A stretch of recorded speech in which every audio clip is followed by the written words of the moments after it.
मैं तुम्हारे कल के लिए दर दर की ठोकरें खाता फिरा, भीखे मांगता फिरा, दामन फैलाता फिरा कि मेरे बच्चों के लिए इदारा चले।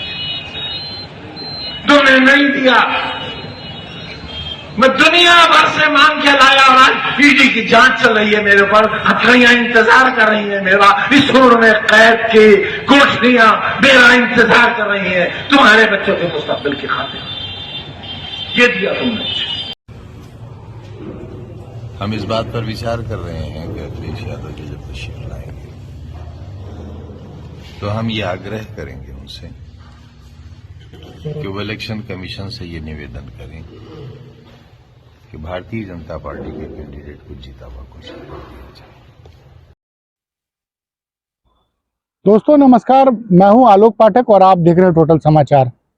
2 दिनों में 2 बड़े बयान दिए आजम खान ने। पहला बयान तो परसों रात को प्रेस कॉन्फ्रेंस करके ये बोला कि चूंकि सपा मतदाताओं को प्रशासन बहुत ज्यादा हड़का रहा है, डरा रहा है और उनसे कहा जा रहा है कि मतदान के दिन तुम लोग घर से बाहर ना निकलना, अगर तुमने समाजवादी पार्टी को वोट दिया तो तुमको तुम्हारे मकान से बेदखल किया जाएगा।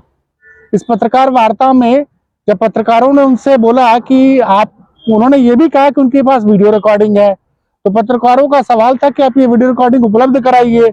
तो उन्होंने कहा नहीं, मैं ये वीडियो रिकॉर्डिंग पत्रकारों को नहीं दूंगा, ये सीधे कोर्ट में दूंगा, क्योंकि मीडिया में चल जाता है तो कोर्ट उसको प्रभावी नहीं मानता एज ए सबूत। और उस पत्रकार वार्ता में उन्होंने कहा कि मैं सपा नेता अखिलेश यादव से कहूंगा कि वो लखनऊ में चुनाव आयोग से मिले और उनसे कहें कि बिना चुनाव कराए ही भाजपा के उम्मीदवार को विजेता घोषित कर दे, क्योंकि प्रशासन वहां पे समाजवादी पार्टी के कार्यकर्ताओं को या वोटरों को वोट देने से रोक रहा है। ये था परसों का बयान। और फिर कल रात को उन्होंने दूसरा बयान दिया, वो एक जनसभा का बयान है, जिसमें उन्होंने कहा कि चूंकि इस्लाम में खुदकुशी हराम है, नहीं तो वो खुदकुशी कर लेते। और प्रशासन और जो वर्तमान शासन है वो उनको बुरी तरह से हैरेस कर रहा है। ईडी और तमाम तरह के जांच एजेंसियों के द्वारा उनको जब चाहे तब हथकड़ी लगा दी जाती है। वो प्रशासन ये चाहता है कि वो एड़ी रगड़ रगड़ के मर जाएं। उन्होंने कहा कि इससे अच्छा मुझे मौत आ जाए, क्योंकि प्रशासन मुझे इसलिए तंग करता है क्योंकि मैं आपके बच्चों के पढ़ाने के लिए मैंने यूनिवर्सिटी खोली। मैं चाहता हूं कि आपके बच्चे पढ़ लिख के IAS IPS बने और प्रशासन को ये पसंद नहीं आता। इन दोनों बयानों को देखने के बाद मैंने रामपुर का कुछ डाटा एनालिसिस किया, रामपुर चुनाव का, कि आखिर अचानक से आजम खान क्यों इतने डेस्परेट हैं उस चुनाव को जीतने के लिए।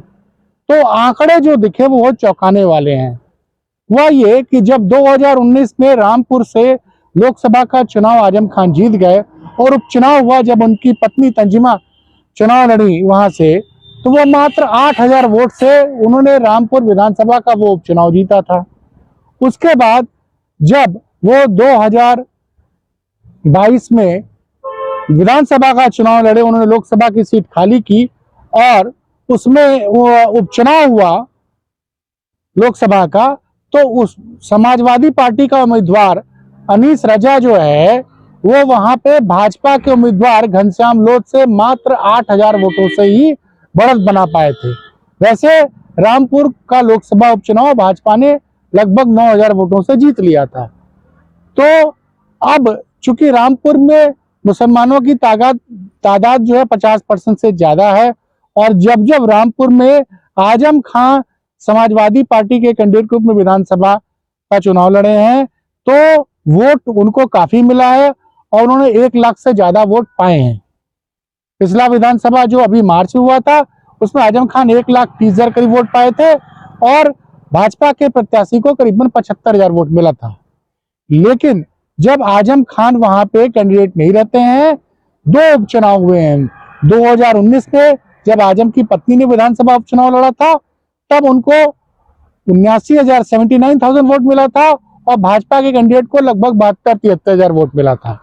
और अभी जो लोकसभा उपचुनाव हुआ है उसमें भी भाजपा के उम्मीदवार और सपा के उम्मीदवार में अंतर मात्र 7 से 8,000 वोटों का है।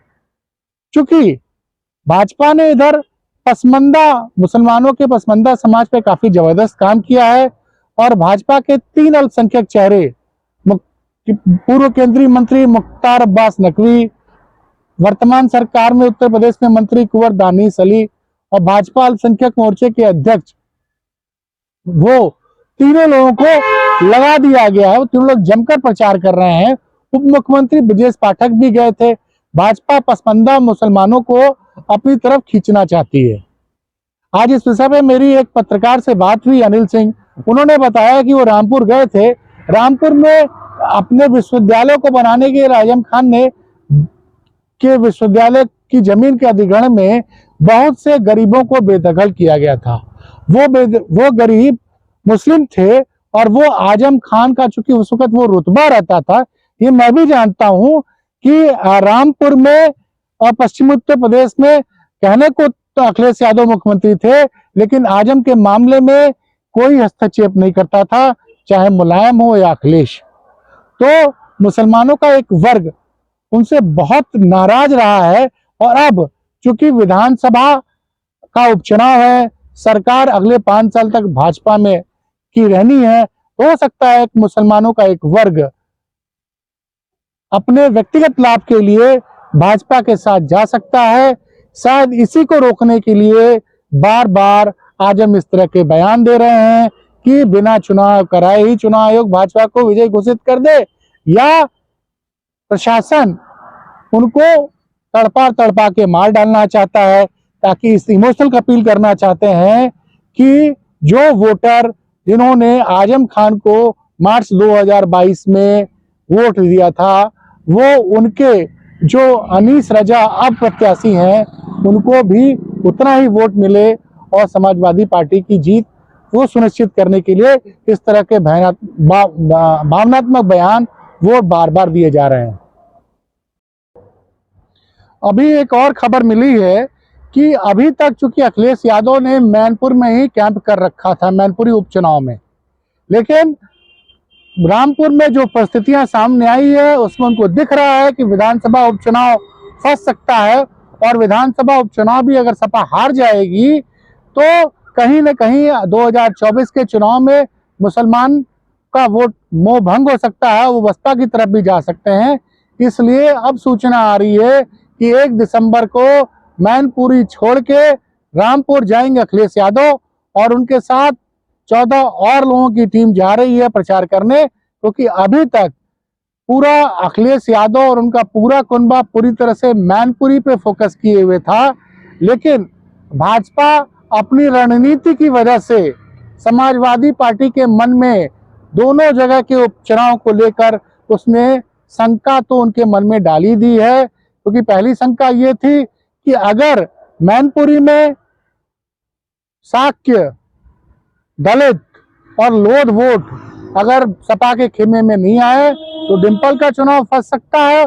और दूसरी, अब जो पसमंदा मुसलमानों पे जबरदस्त जोरे डाल रही है भाजपा, कहीं इसकी वजह से अगर 10-12 हजार वोट भी इधर से उधर हो गए या 5,000 या 10,000 भी हो जाते हैं तो समाजवादी पार्टी के लिए आजम खान का गढ़ रामपुर विधानसभा जीत पाना इस उपचुनाव में मुश्किल लग रहा है।